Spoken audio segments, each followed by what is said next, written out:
Salut à tous, moi c'est Matt et vous êtes sur Living Droplets. Aujourd'hui on va voir comment de l'information sous forme de 0 et de 1 peut aboutir à créer de l'espace, et ça même dans notre réalité. Alors pour aborder le sujet, on peut déjà constater qu'en général, c'est l'espace 3D qui nous permet de mémoriser une information. C'est le cas de nos ordinateurs, de nos livres, de nos gravures, de nos peintures, mais aussi de l'ADN par exemple.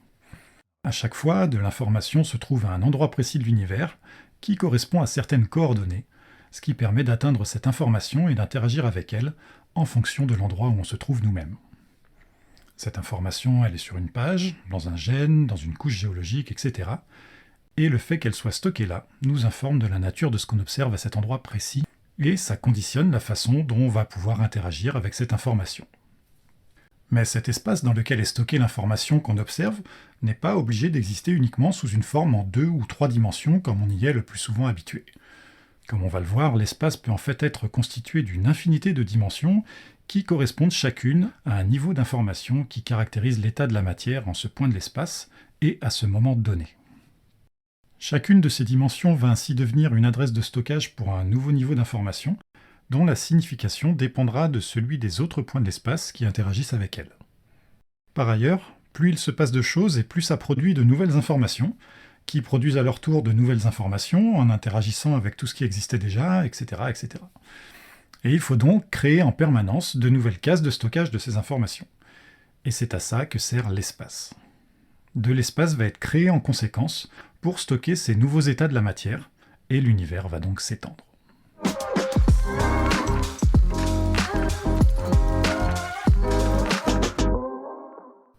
Alors dans la vidéo précédente, on a vu que l'espace est ce qui permet de trier les 0 et les 1, et donc de différencier des états d'information. Et c'est pourquoi vous pouvez vous dire que l'espace 3D tel qu'on le conçoit, ça n'est au final qu'un tableau d'adressage de dimensions particulières, ici 3 dimensions. Et ça, parmi une infinité de tableaux d'adressage qui permettent de décrire toutes les autres caractéristiques qui peuvent exister dans l'univers. Alors j'imagine la tête de certains d'entre vous là, et je vais essayer de clarifier un peu ça. Pour commencer, on va d'abord revenir aux bases de comment on compte, et vous allez sûrement être surpris. Parce que compter, ça revient en fait à assigner des valeurs le long d'un même repère, c'est-à-dire le long des différents points de ce repère. Ça revient, comme le fait un ordinateur, à stocker des informations dans des cases qui ont une relation hiérarchique les unes par rapport aux autres. Et on se représente généralement cette ligne comme existant seulement sur une dimension, un plan sur 2 dimensions, un volume en 3 dimensions, etc. Mais si on revient à la base des choses et à la ligne qui existe dans une dimension, eh bien on voit que cette ligne elle provient déjà elle aussi de la répétition d'une information qui est stockée dans une sous-dimension originelle. La répétition de cette dimension originelle le long du repère permet d'obtenir une dimension supérieure, ici une ligne en une dimension. Quand on compte, on répète donc cette dimension originelle qui n'existe que s'il y a du 1 dedans. 1 c'est égal à une dimension originelle, 2 à la dimension précédente plus une nouvelle dimension, etc. Or, on a vu dans la vidéo précédente que n'importe quelle valeur peut devenir un état de référence pour l'information, et que c'est le point de vue de l'observateur qui définit cet état de référence.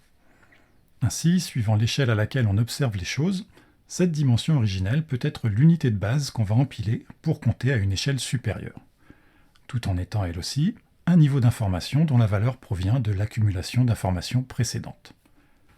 Exactement comme un plan est par exemple une échelle supérieure d'information qui provient de l'accumulation de lignes dans une nouvelle direction, où la valeur 1 mètre est le résultat de l'accumulation de 100 cm. C'est ce qui fait que ça peut fonctionner avec des décimales, des clous, des douzaines d'œufs, etc. Car peu importe le niveau de grandeur auquel on se place, ce qui compte, c'est ce qu'on utilise comme point de référence pour observer et quantifier les choses. Ce qui compte, c'est l'unité de base qu'on utilise pour la répétition, et qui permet de définir des différences de valeur et donc de la nuance.